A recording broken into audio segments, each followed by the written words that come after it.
ओम शांति, ओम शांति, ओम शांति। प्यारे बाबा की शिक्षाओं में एक मुख्य शिक्षा है पूर्ण विराम लगाना। प्यारे बाबा ने 22/1/88 की मुरली में एक बहुत सुंदर बात कही। बाबा ने कहा कि यज्ञ में 350 बच्चे थे, 11 बज गए थे, 1 बजे भोजन की बेल बजनी थी, लेकिन घर में आटा भी नहीं था। ऐसे में कोई बेफिक्र रह सकता है? लेकिन ब्रह्मा बाबा इस अवस्था में भी अचल अडोल रहे। तो बाबा ने कहा इसको कहते हैं कल्याण की बिंदी लगाना, ना कि क्वेश्चन मार्क का टेढ़ा रास्ता अपनाना। एक अन्य मुरली में बाबा ने कहा जो फुल स्टॉप लगाना जानता है वही फुल पास होता है। एक और मुरली में बाबा ने कहा मौज में रहने वाले फुल स्टॉप लगाते हैं और वो सूर्यवंशी बनते हैं, और मूंझने वाले चंद्रवंशी बनते हैं। और बाबा ने कहा अंतिम जो पेपर होगा उसमें भी यही प्रश्न आएगा कि 1 सेकंड में फुल स्टॉप लगाओ और उसी के आधार पे सर्टिफिकेट मिलेगा। बाबा ने ये भी कहा कि जो डॉट लगाना जानता है वो बाप को सहज याद कर सकता है, क्योंकि बाप भी डॉट है। तो आज हम उसी की चर्चा कर रहे हैं कि हम कैसे थे और आगे हमको कैसा बनना है। आज बाबा ने कहा एक बाप से ही सुनो, दुनिया की बातें ना सुनो, ना पढ़ो, न देखो, न चिंतन करो। हमारे शास्त्रों में लिखा हुआ है कि जो सच्चा योगी होता है वो अंधा, बहरा, गूंगा होता है। अंधा क्यों होता है? क्योंकि वो देखते हुए भी नहीं देखता। बहरा क्यों होता है? क्योंकि वो सुनते हुए भी नहीं सुनता। और गूंगा क्यों होता है? क्योंकि उसमें वाक शक्ति होती है, लेकिन वो फिर भी उसका बहुत कम से कम प्रयोग करता है। तो ऐसा हमको बनना है। बाबा की बहुत सुंदर शिक्षा है, फुल स्टॉप वही लगा सकते हैं जिनके पास ज्ञान का फुल स्टॉक। जिसके पास व्यर्थ बातों का स्टॉक बहुत होगा तो क्या होगा? बहुत वाचा चलेगी, बहुत मनसा चलेगी। और जिसके पास ज्ञान का फुल स्टॉक होगा उसको क्या होगा? जो भी बात सामने आएगी वो ज्ञान युक्त रीति से उसको वहीं स्टॉप कर देगा। किसी को कोई कैसा भी समाचार सुनाओ, हमारे रमेश भाई अपना अनुभव सुनाया करते थे कि जब हापुड़ में हंगामा हुआ तो मैंने साकार बाबा को आके बताया कि बाबा वहाँ तो ऐसा ऐसा हो रहा। मेरे मन में तो बहुत हलचल थी, तो मैंने सोचा मैं बाबा को सुनाऊंगा तो बाबा भी कुछ तो बोलेंगे। लेकिन मैंने बाबा को सुनाया और बाबा ने कहा बच्चे नथिंग न्यू, ये तो कल्प पहले भी हुआ था और स्थापना में ऐसे तो होते ही रहना है। तो मुझे इतना आश्चर्य हुआ कि मैं इतना हलचल में, और बाबा ने 1 सेकंड में अपने मन को तो अचल बना ही रखा था, मेरे मन को भी अचल बना दिया। तो ये है फुल स्टॉक वालों की निशानी। वो अतीन्द्रिय सुख में रहेंगे और परमात्मा के महावाक्य सुनेंगे। फुल स्टॉप लगाने की अगली विधि है, ड्रामा में जो कुछ हो रहा है वो सब कुछ कल्याणकारी है। कई बार ऊपर से हमको लगता है इसमें तो बहुत अकल्याण है, पता नहीं क्या होगा, कैसे होगा, लेकिन अंदर उसमें बड़ा भारी कल्याण समाया होता है। अकल्याण के पर्दे को हटा करके देखते हैं ना तो अंदर कल्याण ही कल्याण नजर आता है। किसी भाई ने हमको मैगजीन के लिए एक बार लिख के भेजा था कि मेरी टीचर बहन ने मुझे एक पत्र दे करके दूसरे सेंटर पे भेजा। उस ज़माने में ईमेल नहीं थी, इतनी प्रचलित नहीं थी, मोबाइल भी इतना प्रचलित नहीं था। तो मैं वो पत्र लेकर के दूसरे सेंटर पे जल्दी से जल्दी पहुंचूं, इसके लिए मैं रोड पे खड़ा हो गया कि जो भी व्हीकल आएगा मैं उसी में बैठ जाऊंगा। तो इतनी देर में एक ट्रक आया, मेरे साथ एक और भाई था, हम दोनों भाई थे। हमने उसको हाथ दिया, वो रुक गया, और जैसे ही हम पीछे से चढ़ने लगे उसने ट्रक को तेज दौड़ा लिया, हम गिरते गिरते बचे। उसके बाद वो थोड़ा आगे जाके फिर रुक गया। हमने सोचा कोई कारण से इसने तेज दौड़ाया होगा, हम फिर दौड़े, और जैसे ही पीछे से चढ़ने लगे उसने फिर दौड़ा लिया। हमें गुस्सा तो बहुत आया, लेकिन मजबूरी थी, जल्दी पहुंचना था। और फिर आगे जाके वो फिर रुका, और फिर हम तेज दौड़े, और फिर उसने भगाया। तो मेरे दोस्त ने कहा भी ये कितना भी रोके, हमको बैठना ही नहीं है इसमें। तो वो ट्रक वाला तो चला गया। बाद में बस आई और ये लोग बस में बैठे, और अभी 10 किलोमीटर की यात्रा की होगी बस से। तो उन्होंने देखा सड़क पे जाम लगा हुआ, और फिर थोड़ा उतर के भीड़ में जाके देखा तो वही ट्रक उल्टा पड़ा था, क्योंकि जो ड्राइवर था उसने शराब पी रखी थी और वो यही खेल खेल रहा था। तो तब तो इन्हें गुस्सा आया कि इस ट्रक वाले ने हमें बिठाया क्यों नहीं, और अब इन्हें बड़ा अच्छा लगा कि अच्छा हुआ इसने हमको बिठाया नहीं। तो थोड़ी देर पहले जो घटना है कल्याणकारी लग रही थी, वही घटना अब कल्याणकारी हो गई। इसलिए बाबा ने एक मुरली में बच्चों से प्रश्न पूछा कि संगम युग में क्या नहीं हो सकता, और बाबा ने खुद ही उत्तर दिया, संगम युग में बच्चों का अकल्याण नहीं हो सकता। छोटी बात को बड़ा नहीं, बड़ी बात को छोटा बनाओ, ये भी एक कला होती है। एक शब्द में कोई बड़ी बात को छोटा कर सकता है। सब कलाओं में ये सबसे बड़ी कला है, ये जीवन जीने की कला है। कितनी भी विस्तार की बात हो, लेकिन उसको एक शब्द में परिभाषित कर देना। आपने सुना होगा, आज़ादी के दिनों में एक स्वतंत्रता सेनानी था, उसको जब पेपर देना था तो उसमें एक सवाल आया था कि अंग्रेज़ों की राजनीतिक स्थिति के ऊपर प्रकाश डालो, ऐसा कुछ था। तो प्रश्न तो बहुत लंबा चौड़ा था, उत्तर बहुत लंबा चौड़ा था, लेकिन उसने एक छोटे से शब्द में उत्तर दिया था, फूट डालो और राज करो। तो ये उनकी सारी पॉलिसी का सार था। तो किसी बहुत बड़ी बात को सार में कह देना, एक शब्द में कह देना, या बहुत उलझी हुई बात को एक छोटे से उत्तर से सुलझा देना, ये एक बहुत बड़ी योग्यता है। और बाबा ने हम बच्चों को ये योग्यता सिखाई है। तो जो बच्चा इस योग्यता को जीवन में अपना लेता है, वो बड़ी बात को छोटा करके उसको खत्म कर देता है।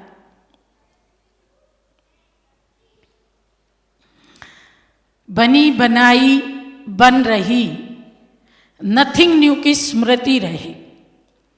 हम जो भी कुछ देख रहे हैं, ये सब कुछ अनगिनत बार रिपीट हो चुका है। कहती हैं नया तो कुछ होना नहीं है, उसकी चिंता करी, और जो निश्चित है वो होके रहेगा, तो फिर क्यों चिंता करी। तो इस रंगमंच के इस प्रवाहमान नाटक का हम आनंद लें। लोग नाटक देखने जाते हैं, ड्रामा देखने जाते हैं।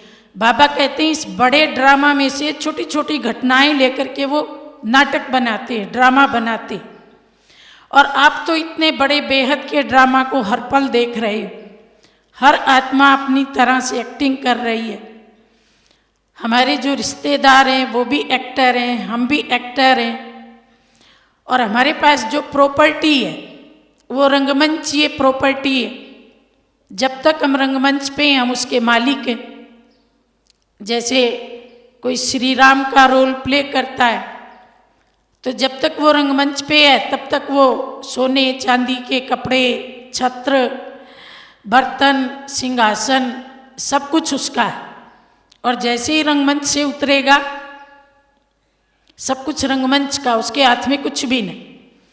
तो हमारी दौलत भी रंगमंची है, हमारे रिश्ते भी रंगमंची हैं। जब तक हम रंगमंच पे हैं ये सब चीज़ें हमारी, और जैसे ही हम रंगमंच से उतरे कुछ भी हमारा नहीं है। दूसरों को ना देखें, सबका अपना अपना पार्ट है, सभी अपना अपना भाग्य बना रहे हैं। जो दूसरे को देखता है ना वो खुद को देखना भूल जाता है। कोई दूसरे के घर को ही देखता रहे तो अपना घर कैसे संभालेगा?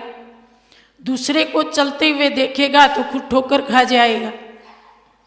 दूसरे की कमी देखेगा तो अपनी कमियों को खत्म करने के लिए समय कहाँ से लाएगा?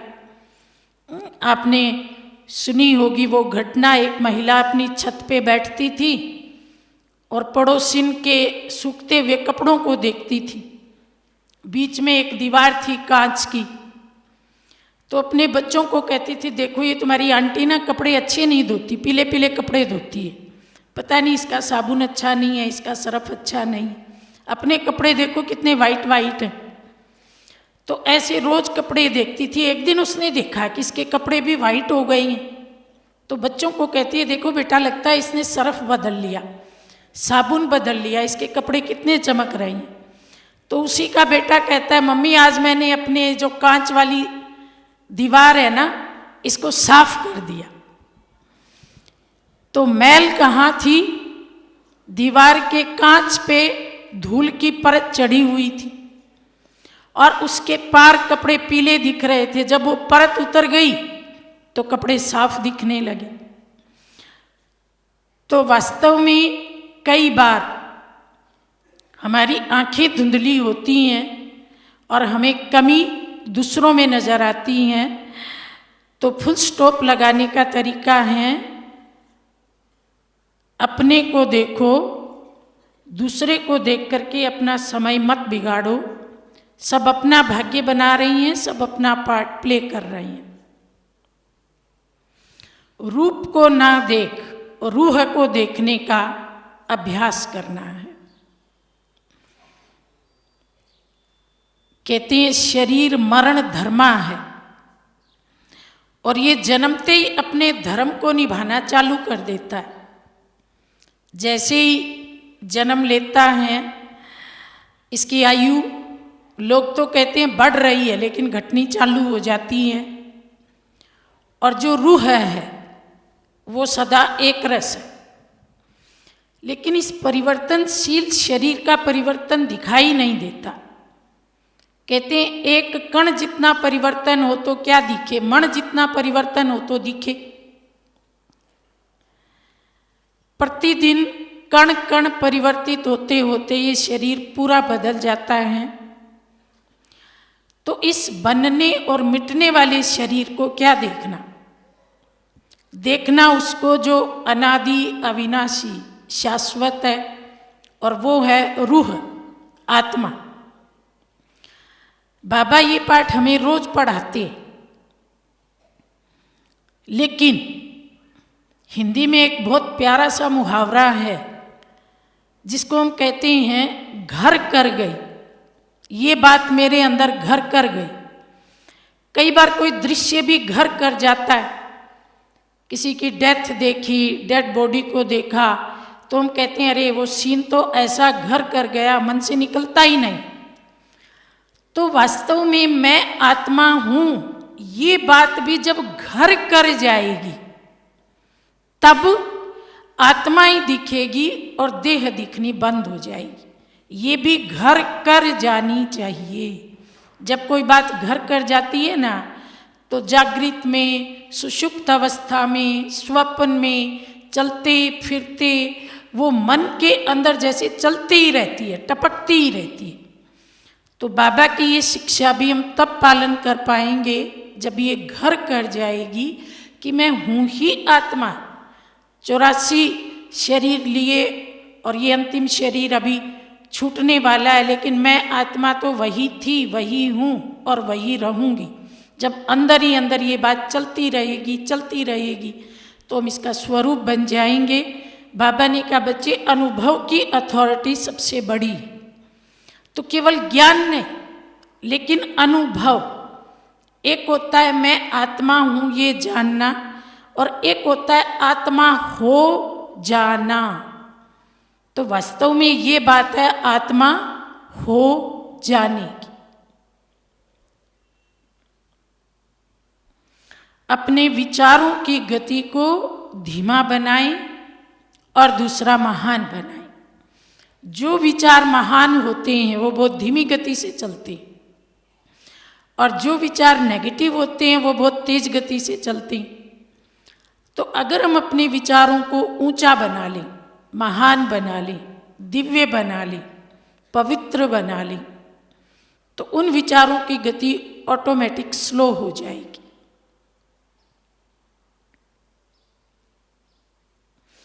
आत्मिक दृष्टि से देखने का अभ्यास करें। जब हम सामने वाले की आत्मा को देखते हैं तो कितने विचार चलेंगे, और आत्मा से फिसल के दृष्टि जब शरीर पे आएगी तो कितने विचार चलेंगे। आत्मा पे दृष्टि जाएगी तो सोचने के लिए कुछ है ही नहीं। ये आत्मा है, भाई है, ये परम धाम निवासी है। लेकिन जैसे ही देह को देखेंगे, पहनावे को देखेंगे, तो कितनी बातें याद आएंगी। कहीं कल्चर याद आएगी, कहीं उसका देश, कहीं उसकी भाषा, कहीं उसका मेल फीमेल, बूढ़ा जवान, छोटा बड़ा, कितनी बातें याद आएंगी। तो जो विचारों को समेट के रखना चाहता है, फुल स्टॉप लगाना चाहता है, वो ये अभ्यास डाल ले कि सीधा आत्मा को ही देखना है। सतयुग में हमारी आत्मिक दृष्टि थी, त्रेता में दृष्टि थोड़ी सी नीचे आई और आंख तक दृष्टि आ गई। इसलिए त्रेता का जो आपसी मिलन था वो दृष्टि का था, सतयुग का आत्मिक था। उसके बाद दृष्टि और नीचे फिसली, आंख से नीचे आके कान, नाक, नयन, नक्श तक आ गई। और कलयुग में ये फिसलती फिसलती पूरी तरह से दैहिक दृष्टि हो गई। तो अब बाबा कहते हैं पुनः रिटर्न जर्नी करनी है। अब दृष्टि को पुनः ऊंचा ले जाना है, और इसे इतना ऊंचाई पे ले जाना है कि फिर से हमारी दृष्टि आत्मा पर ही जाए। सर्व के प्रति शुभ भावना, शुभ कामना बनी रहे। कोई हमसे अगर पूछे कि आप सामने वालों से क्या चाहते हैं, तो हम कहेंगे कि हम चाहते हैं सभी हमारे लिए शुभ सोचें, सभी हमें दुआएं दें, सभी हमारे प्रति अच्छे विचार रखें। तो हमारी ये शुभ भावना पूरी कैसे होगी? कहते हैं जो बोते हैं वही उगता है, जो देते हैं वही वापस लौटता है। तो अगर हम चाहते हैं कि सब हमारे बारे में शुभकामनाएं रखें, तो पहले हमें क्या करना पड़ेगा? सबके लिए शुभकामनाएं रखनी पड़ेंगी। और जो शुभ भावनाएं, शुभकामनाएं होती हैं वो बहुत पावरफुल होती हैं। जैसे कोई बीज पावरफुल होता है तो उसका कई गुना फल निकलता है। तो शुभ भावना का एक एक विचार हीरे मोती के समान शक्तिशाली होता है, और वो एक शुभ भावना का विचार अपने साथ कईयों की शुभ भावनाएं लेकर के लौटता है। तो फुल स्टॉप लगाने की एक सुंदर विधि है कि जो आत्मा सामने आए उसके लिए हम यही शुभ संकल्प करें कि इसे बाबा की शक्ति मिले, इसका बाबा से कनेक्शन और गहरा जुट जाए, इस आत्मा के अंदर आध्यात्मिक बल भर जाए, इस आत्मा का कल्याण हो जाए, इस आत्मा को मुक्ति और जीवन मुक्ति मिल जाए, अर्थात बाबा के दिए हुए किसी न किसी वरदान को हम सूक्ष्म रूप में उस आत्मा को दें। कई बार हमारे मन में सवाल आता है, इसको क्या पता, हमने इसके बारे में क्या सोचा। इसका बहुत सुंदर उत्तर है, थॉट्स ऑल्सो ट्रेवल, विचार भी ट्रेवलिंग करते हैं और जिसके बारे में हम जो कुछ सोचते हैं उस तक अपने आप पहुंच जाते हैं, बिना कहे बिना बताए। आपने वो बात सुनी होगी कि एक बार दो मित्र थे, तो एक गरीब था और एक अमीर था। एक ही साथ स्कूल में पढ़े, कॉलेज में पढ़े। पढ़ाई पूरी होने के बाद जो अमीर था उसने अपने बाप का बिजनेस संभाल लिया और गरीब नौकरी ढूंढ रहा था। उस अमीर मित्र ने गरीब को कहा कि तुम मेरे यहाँ ही नौकरी कर लो।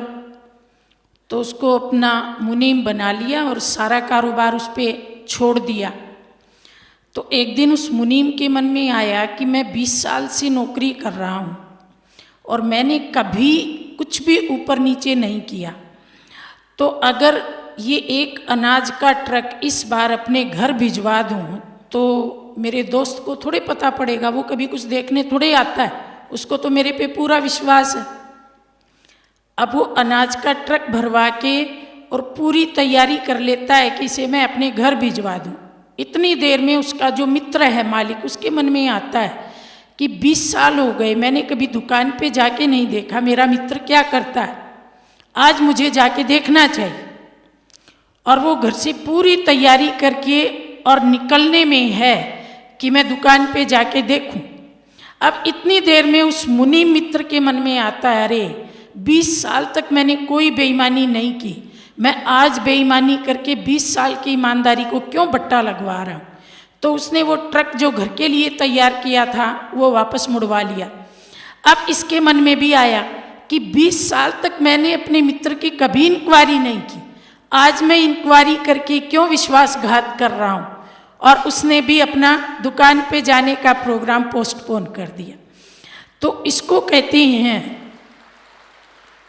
विचार भी ट्रैवल करते हैं। तो अगर हम किसी के लिए शुभ भावना रखते हैं, कल्याण की कामना रखते हैं, आगे बढ़ाने की कामना रखते हैं, तो उस तक हमारी वो भावना पहुंचती ही पहुंचती है। मनसा वाचा कर्मणा संबंध संपर्क में पवित्रता को बढ़ाते जाएं। दुनिया की सबसे बड़ी ताकत है पवित्रता। बाबा कहते हैं इसके बल से सतयुगी दुनिया स्थापित होती है, इसके बल से पवित्र प्रकृति का परिवर्तन होता है। लेकिन ये मनसा तक भी होनी चाहिए, वाचा में भी चाहिए। कई बार मनसा में जो व्यर्थ विचार आते हैं तो बाबा कहते हैं बच्चे वो भी पवित्रता में कमी के कारण आते हैं। और व्यर्थ विचार क्यों आते हैं? क्योंकि समर्थ विचार हमारे पास नहीं, मन के पास समर्थ का स्टॉक नहीं। तो इसलिए हम इतना समर्थ का स्टॉक बढ़ाएं कि जो ज्ञान युक्त विचार नहीं है वो अंदर उत्पन्न ही ना हो।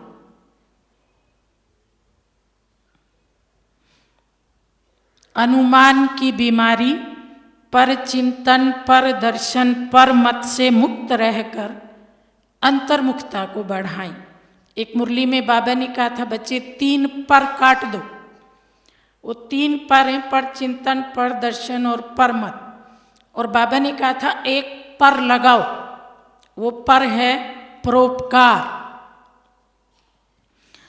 आपने नेपोलियन बोनापार्ट के बारे में सुना होगा। परोपकार की भावना या दूसरे के दर्द को अपना दर्द समझने की भावना मनुष्य को महान बना देती है। जब वो छोटा बच्चा था तो एक बार अपनी बहन के साथ कहीं जा रहा था और रास्ते में एक लड़की थी गरीब, जो अमरूद का टोकरा सिर पे रख के आ रही थी।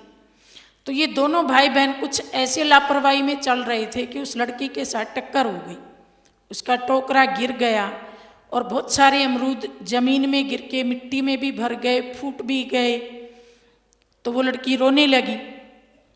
तो इसकी बहन कहती है कि चलो भाग चलते हैं, नहीं तो कोई आएगा, देखेगा, हमको डांटेगा, पीटेगा। लेकिन लड़का कहता है नहीं, भागना नहीं। उन्होंने जो बचे हुए अमरूद थे वो टोकरे में डाले, वो तो थोड़े से ही थे, और फिर उसको कहा कि तुम्हारा बहुत नुकसान हो गया, और ऐसे कह के अपनी जेब में हाथ डाले तो कोई थोड़े बहुत पैसे मिले, 50 पैसे, रुपया, उस जमाने के हिसाब से, उस देश के हिसाब से, वो उसको दे दिए। लेकिन पूरी भरपाई नहीं हुई। तो उस लड़की को कहा हमारे साथ हमारे घर चलो। घर लेके आ गया और माँ को सारी बात सच सच बताई। तो माँ ने एक थप्पड़ तो उस लड़के को लगाया, अपने बेटे को, यानी कि नेपोलियन को। दूसरा थप्पड़ अपनी बेटी को लगाया कि तुम लोग ध्यान से क्यों नहीं चले। और फिर कहा कि इस लड़की को देने के लिए मेरे पास कुछ भी नहीं, इसको वापस भेजो। तो ये बच्चा कहता है मम्मी तुम मुझे जो हर दिन जेब खर्च देती हो ना, मेरा वो जेब खर्च 2-3 महीना बंद कर दो, और वो सारे पैसे जोड़ करके इस बच्ची को दे दो। तो माँ ने सचमुच 1.5-2 महीने का जेब खर्च उस लड़की को दे दिया। वो तो हंसती हुई अपने घर चली गई, और इस बच्चे ने, अर्थात बालक नेपोलियन ने 1.5-2 महीने स्कूल में ये जो भी कुछ खाता होगा वो नहीं खाया, इसलिए कि मैंने जो गलत कर्म किया उसकी भरपाई हो जाए और उस गरीब बच्ची के साथ अन्याय ना हो। तो जिसके अंदर ऐसी परोपकार की भावना होती है वो व्यक्ति आगे जाकर के महान बनता है। बाबा ने भी हम बच्चों को यही सिखाया कि 3 पर काटो और 1 पर लगाओ। ज्ञान गुण शक्तियों का फुल स्टॉक रहे तो सहज ही फुल स्टॉप लगा सकते हैं। पिछले दिनों बाबा की एक मुरली आई थी जिसमें बाबा ने कहा था कि आप बच्चों के पास रतन जड़ित श्रृंगार नहीं है, लेकिन आप बच्चों के पास एक एक गुण ऐसा है जो हीरे मोती से भी ज़्यादा अमूल्य है। भले 9 लखा हार नहीं है, लेकिन आप बच्चे खुद ही बाप के गले के हार बन गए हो। ऐसे करके बाबा ने उस मुरली में ज्ञान गुण और शक्तियों का बहुत सुंदर महत्व बताया था। तो ये बड़ी गहराई से सोचने की बात है कि बाबा का दिया हुआ एक एक ज्ञान रतन हीरे से भी अमूल्य है। एक एक गुण माला माल करने वाला है। कहते हैं भारत के जो हीरे मोतियों के मटके थे वो अवगुणों के कारण खाली हो गए, और अब जब हम गुण धारण करेंगे तो फिर से हीरे मोतियों के मटके भर जाएंगे और समुद्र हीरे मोतियों की थालियां भर भर के हम पे लुटाएगा। तो हम गहराई से सोचें कि क्या सचमुच एक एक गुण में इतनी ताकत है? क्या एक गुण अपने पीछे इतना समृद्धि और इतना सब कुछ लेके आ सकता है? एक गुण हमको कितना अमीर बना सकता है? केवल एक गुण, और उसके पीछे कितने ही गुण खिंचे चले आते हैं। इस पर भी एक छोटी सी बात सुनाते हैं कि एक बार भगवान अपने भगत के साथ कहीं जा रहे थे और एक पंडित जी भीख मांग रहे थे। तो भगत ने दया करके उसको 100 मोहरें दे दी। सोचा इसकी गरीबी दूर हो जाएगी, और वो मोहरें लेके ऐसे दौड़ा। रास्ते में एक गरीब भूखा आदमी चिल्ला रहा था, मुझे कुछ खाने को दे दो। उसने नहीं सुना और दौड़ता ही जा रहा था, दौड़ता ही जा रहा था। तो सामने से एक चोर आया और उसने देखा कि इसके हाथ में पोटली है, तो वो इतना तरीके से छीन के भागा, वो बेचारा चिल्ला भी नहीं पाया, वो किधर छिप गया पता ही नहीं पड़ा। और अगले दिन वो फिर भीख मांगने लगा। तो अगले दिन फिर भगवान और भगत जा रहे थे। तो भगत ने पूछा भाई तुम भीख क्यों मांग रहे हो? उसने सारी कहानी सुनाई। तो अगले दिन उसको एक हीरा दिया। हीरा तो सोने से भी अमूल्य होता है, भाई इसकी गरीबी दूर हो जाएगी। और वो हीरा लेके खुशी खुशी जा रहा था। रास्ते में एक व्यक्ति प्यासा था। उसने कहा पंडित जी मुझे पानी पिला दो, लेकिन उसने नहीं सुना। हीरे के नशे में जा रहा था जल्दी जल्दी। घर जाके एक मटके में हीरा रखा, सो गया। उसकी पत्नी को पानी लेने जाना था, उसने मटका उठाया, नदी पे गई, मटका धोया, उल्टा किया और मटका भर के वापस आ गई। पंडित जी जागे, पूछा इसमें तो हीरा था। तो पंडिताइन कहती है मुझे क्या पता, मैं तो पानी लेने गई थी और वहाँ धोया तो वहीं कहीं गिर गया। अगले दिन ये फिर भीख मांगने लगा।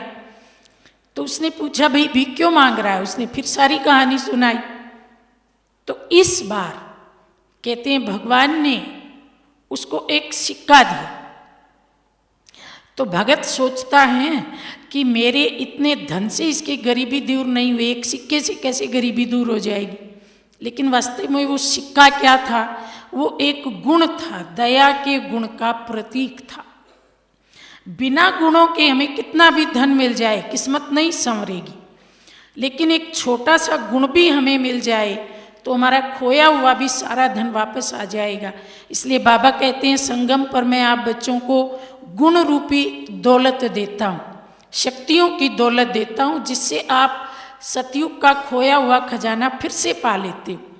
तो वास्तव में ये कहानी पूरे सृष्टि चक्र की कहानी है। जब गरीब होता है व्यक्ति तो कई लोग उसे धन से मदद करते हैं पर उसकी गरीबी दूर नहीं होती।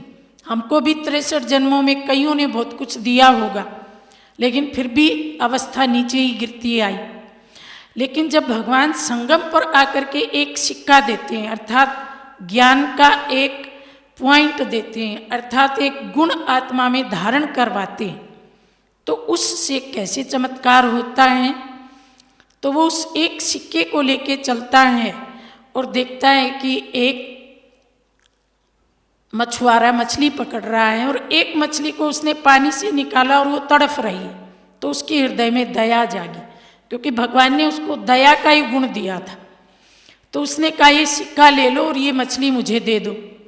मछली ले ली, उसे कमंडल में डाला, पानी भी डाला, मछली जी गई और जीने के बाद उसने अपने मुख में से वही हीरा निकाल दिया, क्योंकि नदी में जो हीरा गिरा था वो उसके मुंह में चला गया था।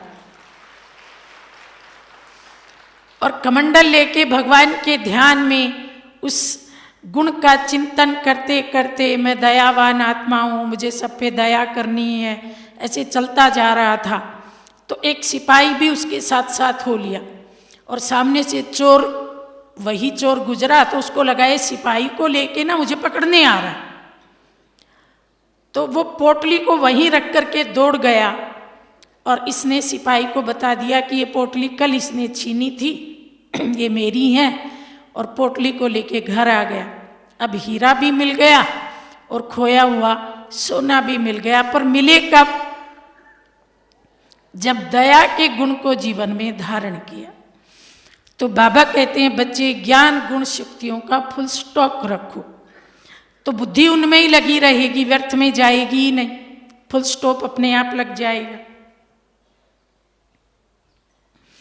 बाबा मेरे साथ है, अपने सारे बोझ बाबा को दे दें, बाबा को यूज करें।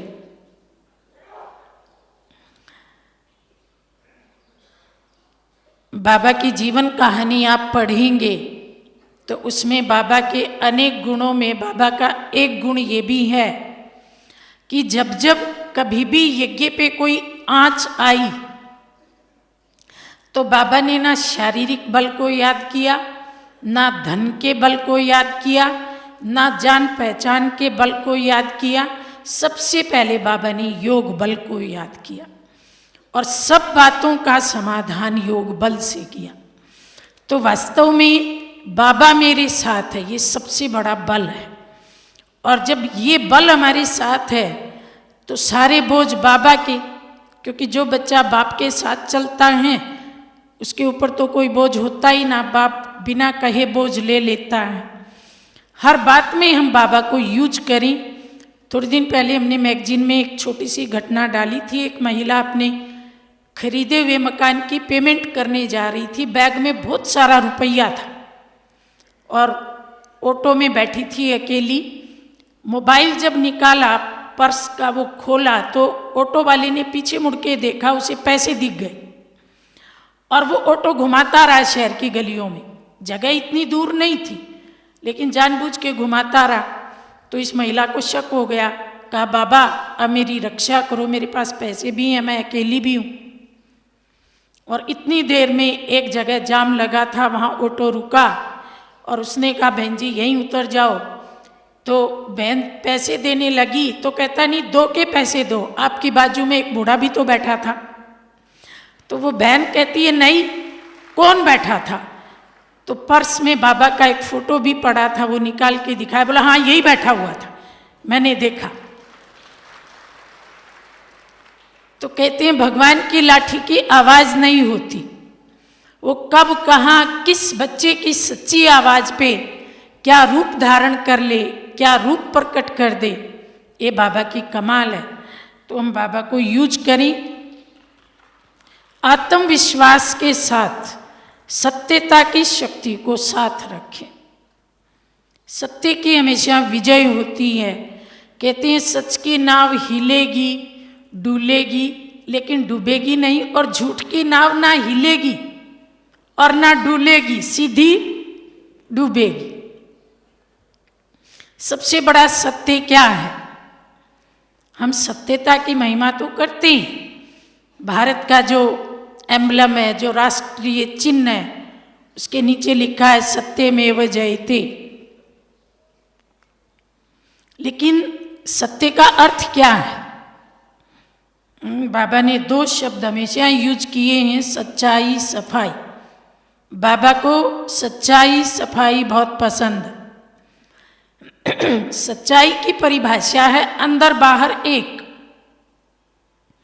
69 की एक मुरली में बाबा ने कहा है वो व्यक्ति सबसे अधिक खौफनाक होता है जो अंदर कुछ और बाहर कुछ होता है।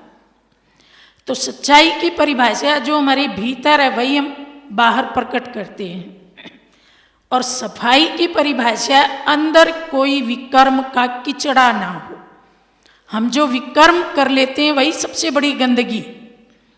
तो कोई विकर्म हमसे ना हो, ये सफाई है, और अंदर बाहर हम एक समान रहें, ये सच्चाई है। करावनहार बाप है, सेवा बाबा को समर्पित करें। एक मुरली में बाबा ने कहा था यज्ञ में सबसे बड़ा विघ्न है मैंपन का। मैं करता हूँ, मैं ही कर सकता हूँ, मुझे ही आता है, मैंने किया तभी सफलता मिली, बाबा ने मुझे ही टच करवाया, इस सेवा के निमित्त मैं ही हूँ, अगर मैं ना हूँ तो ये सेवा हो ही नहीं सकती है। कई प्रकार का रूप बदल बदल करके मैंपन आत्मा को फंसाने के लिए आता है। इसका समाधान बाबा ने एक मुरली में बताया कि बच्चे सेवा सब बाबा की, आपका अपना व्यक्तिगत धंधा कोई है ही नहीं। दूसरे ने किया तो भी बाबा का काम हुआ, आपने किया तो भी बाबा का काम हुआ। लक्ष्य ये है कि बाबा का कार्य होना चाहिए। उद्देश्य है बाबा को आगे रखना, बाबा को प्रत्यक्ष करना।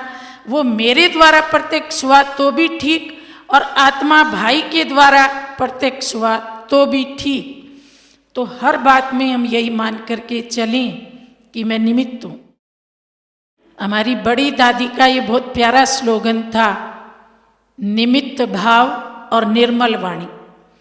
इस निमित्त भाव में वो इतनी दृढ़ थी, सब कुछ करते हुए भी ऐसे लगती थी जैसे दादी कुछ कर नहीं रही है, उड़ रही है, हल्की एकदम लाइट।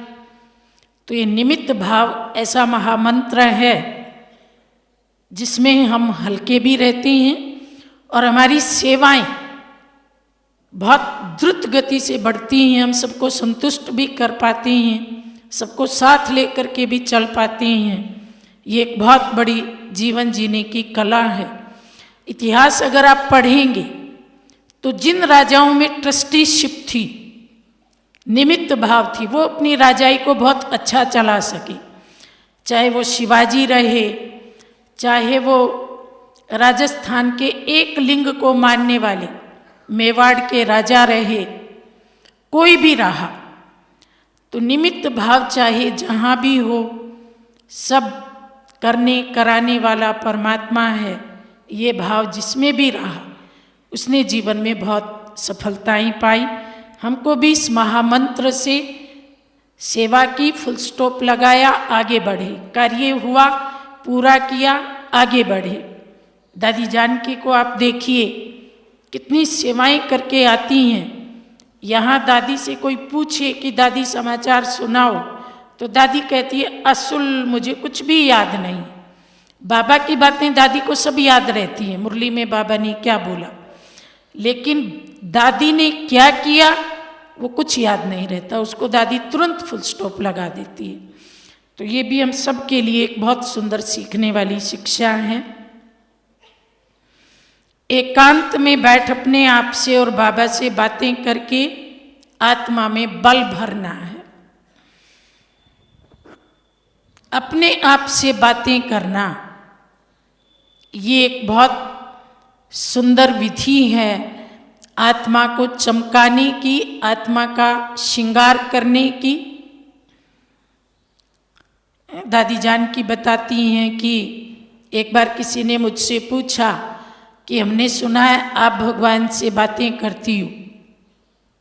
दादी ने कहा हाँ, तो कहा हमको भी सिखा दो। तब दादी ने कहा था मनुष्यों से बातें करना बंद कर दो तो भगवान से बातें करनी आ जाएंगी। तो या तो अपने से बातें करो या भगवान से बातें करो। जब अकेले हो तो अपने से बातें करो, और अगर बात किसी से करनी भी पड़े तो भगवान की ही बातें करो। याद रहे, बात बड़ी या बाप बड़ा। जहां बात है वहां बाप नहीं, और जहां बाप है वहां बात नहीं। सबसे बड़ा है बाबा, और बाबा के सामने हर बात छोटी। जहां भगवान है वहां बातों का कोई अस्तित्व ही नहीं।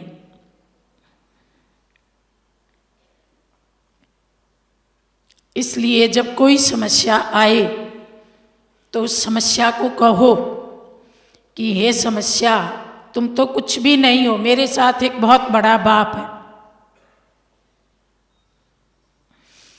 3 बिंदियों को याद करें, मैं आत्मा बिंदी, बाबा बिंदी और ड्रामा बिंदी। श्रेष्ठ स्मृति रहे कि अब घर चलना है, फिर राज्य में आना है, तो पास्ट भूल जाएगा। बहुत सारे प्रश्न चिन्ह तो पास्ट के जीवन को लेकर के होते हैं। मेरे साथ ऐसा क्यों हुआ, मेरे साथ ही क्यों हुआ, और भविष्य को लेकर के भी बहुत सारे प्रश्न होते हैं, कहीं ऐसा ना हो जाए, कहीं वैसा ना हो जाए। तो बाबा कहते हैं अब केवल एक ही स्मृति रखो, ड्रामा पूरा हुआ और अब हमको घर जाना है। नए सिरे से ड्रामा शुरू होगा, उसमें हमें नए सिरे से रोल प्ले करना है। अब तो क्लोजिंग हो रही है, और क्लोजिंग के समय पीछे की बातों को क्या याद करें जब क्लोजिंग ही हो रही है। तो जो हो गया सो हो गया, अब तो वापस वो रील खुलनी नहीं। बाबा ने एक मुरली में कहा था कि बात को भी अकल है, वो रील में लिपट करके जाना चाहती, लेकिन बच्चे क्या करते हैं, रील को खोल खोल करके उस बात को फिर देखते। अरे जो रील में लिपट गई, जो चली गई, उसको बार बार क्यों याद करते हैं। इसलिए एक महामंत्र पक्का कीजिए, अब घर जाना है। बहुत सुंदर बात किसी ने कही है, काम किए जा, नाम लिए जा, ना काहू का डर है, और इस दुनिया में सभी मुसाफिर ना काहू का घर है। तो हम सब मुसाफिर, और हमारी मुसाफिरी पूरी हो रही है, घर चलना है। वर्तमान में जिए, परमात्म प्राप्तियों को याद करें। समय को एक बहती धारा के साथ अगर हम तुलना करें तो नदी का जो पानी चला गया वो भी हमारे हाथ में नहीं है, और जो पानी आने वाला है वो भी हमारे हाथ में नहीं है। हमारे सामने इस समय जो जल की धारा है वही, तो समय भी एक बहती धारा की तरह से है। जो समय बीत गया वो तो हमारी मुट्ठी से फिसल ही गया, और आने वाला है वो कब आता है, कैसा आता है, वो भी निश्चित नहीं। लेकिन जो वर्तमान मेरे सामने है मुझे उसका सदुपयोग करना है। तो हर बात में अगर हम वर्तमान को अच्छा बना लेंगे तो वर्तमान काल ही तो भूतकाल बनता है, वो अपने आप अच्छा बन जाएगा। और वर्तमान काल अच्छा कब बनेगा, जब हम परमात्मा प्राप्तियों को याद करेंगे। परमात्मा पिता से मुझे क्या क्या मिला, प्राप्तियों की लिस्ट निकाली, जो पूरे 5000 साल में कभी नहीं मिला वो सब मुझे बाबा से मिला। इतनी लंबी लिस्ट है। कहती हैं सारी धरती को कागज बनाओ, जंगलों को कलम बनाओ, समुद्रों को स्याही बनाओ, तो भी प्रभु की महिमा या प्रभु से जो प्राप्तियां हुई उनको लिखा जाना असंभव है। मैं महान आत्मा हूँ, मास्टर सर्वशक्तिवान हूँ, मैं मन का मालिक हूँ, इस नशे में रहो। नशा और निशाना, जब नशे में होते हैं तो निशाना सही लगता है। थोड़े दिन पहले बाबा की मुरली आई थी, बाबा ने कहा जो चंद्रवंशी है वो निशाना लगाएगा कहीं और लगेगा कहीं, इसलिए हाथ में तीर कमान है। और जो सूर्यवंशी है उसने संकल्प किया और निशाने पे लगा और उसका काम पूरा हो गया, इसलिए वो निशाना लगा चुका है, उसके तीर कमान छूट गए हैं। तो हमको सूर्यवंशी बनना है, इसलिए सदा नशे में रहना है। और नशे में रहेंगे तो निशाना सही लगेगा, बार बार नहीं लगाना पड़ेगा। एक बार संकल्प करेंगे तो ही सिद्धि हो जाएगी। मैं विश्व की स्टेज पर पार्ट बजा रहा हूँ, सारे विश्व की आत्माएं मुझे देख रही हैं। बाबा कहते हैं बच्चे ये मत सोचो कि मैं मेरे घर में हूँ, कि ऑफिस में हूँ, कि मैं थोड़े से लोगों के बीच में हूँ। नहीं, हम आत्माओं के एक एक संकल्प का प्रभाव सारे विश्व पर पड़ता है। हमारी एक एक एक्टिविटी सारे विश्व को प्रभावित करती। तो कोई भी काम करते समय मुझे यही सोचना है कितनी करोड़ों आत्माएं मुझे देख रही हैं। जैसे कोई बड़ा आदमी आता है ना तो उसके ऊपर कितने कैमरे फिट हो जाते हैं, उसकी एक एक एक्टिविटी को कैमरे में कैद करते हैं। तो बाबा ने कहा आप तो बड़े से बड़े बाप के बड़े से बड़े बच्चे हो, इसलिए आपकी हर एक एक्टिविटी को कितने कितने कैमरे, जड़ कैमरे नहीं चेतन कैमरे अपने में कैद करते हैं। तो बहुत ही सावधानी पूर्वक, बहुत ही अलर्ट होकर के हमें अपना रोल प्ले करना है। आवश्यकता से अधिक इच्छाओं का त्याग करें। इच्छा कभी आदमी को अच्छा नहीं बनने देती। इच्छा की कोई लंबाई चौड़ाई नहीं होती।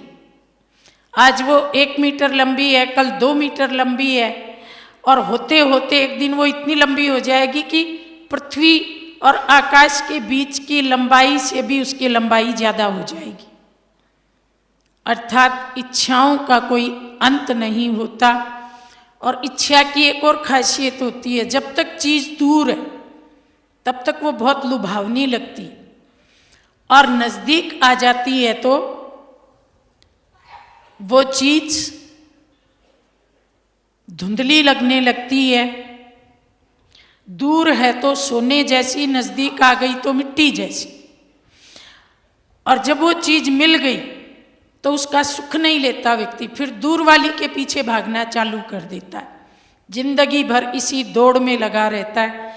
इसलिए प्यारे बाबा का एक बहुत सुंदर महावाक्य है, जो प्राप्त है वही पर्याप्त है।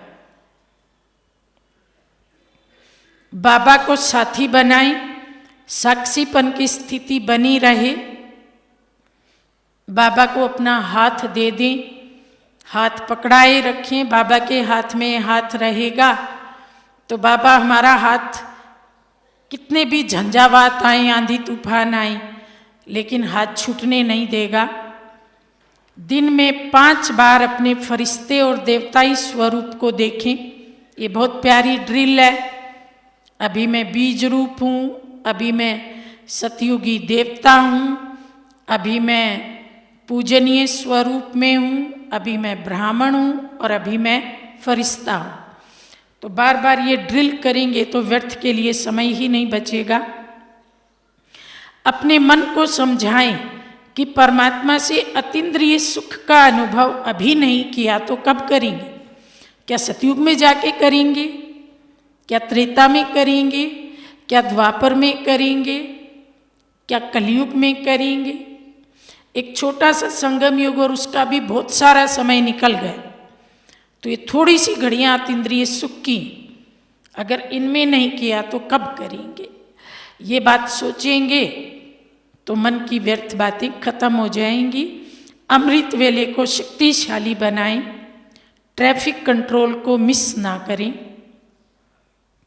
मनसा सेवा द्वारा स्काश देने में मन को बिजी रखने के अभ्यासी बने। मुरली के विभिन्न पॉइंट्स पर मनन चिंतन करके बुद्धि को हल्का रखें। डॉट और नोट की स्मृति रहे। ये भी बाबा की मुरली की बहुत प्यारी पॉइंट है। कोई भी घटना घट गई उसको डॉट लगा दें और माया की बातों को नोट कर दें। ये मुझे नहीं करना। कर्म करते बार बार ड्रिल करते रहें। अभी अभी साकारी, अभी अभी आकारी, अभी अभी निराकारी। ओम शांति।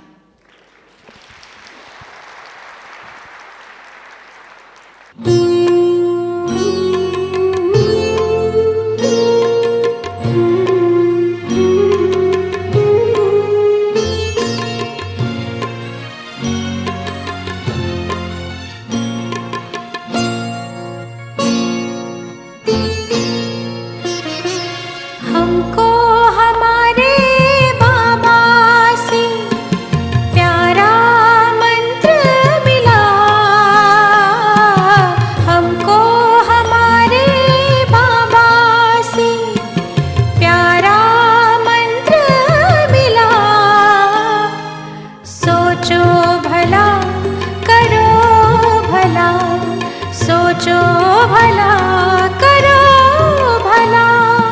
हमको हमारे बाबा से प्यारा मंत्र मिला। हमको हमारे बाबा से प्यारा मंत्र मिला। सोचो भला करो भला, सोचो भला करो भला।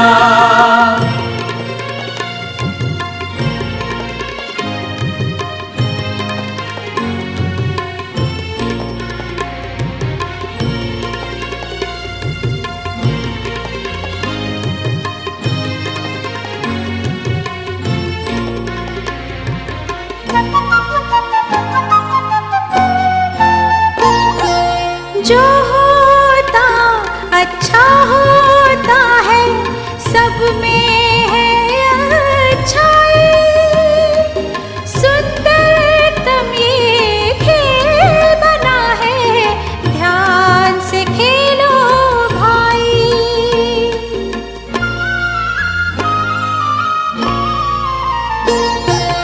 जो होता अच्छा होता है, सब में है अच्छाई। सुंदरतम ये खेल बना है, ध्यान से खेलो भाई। दोष न देना किसको प्यारे, हुआ भले का भला। दोष न देना किसको प्यारे, हुआ भले का भला। सोचो भला करो भला, सोचो भला करो भला।